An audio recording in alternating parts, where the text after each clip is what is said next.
शिवशंकर सह्यागिरी शिखरावर आले.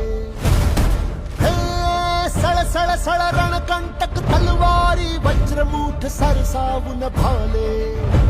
तू तेजपुंज झुंजार चेतवून अंगार भेदलास अंधार सारा. तू अर्थ राज्याचा हिंदवी स्वराज्याचा एकमेव आराध्य झाला.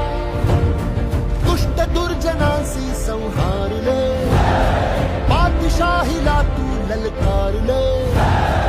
एक नव्या पर्वाची एकजूट करण्यासी एक छत्र छाया आधार दे. शस्त्र एक हस्त शूरवीर छत्रपती धैर्यशील सर्वशील धर्मनिष्ठ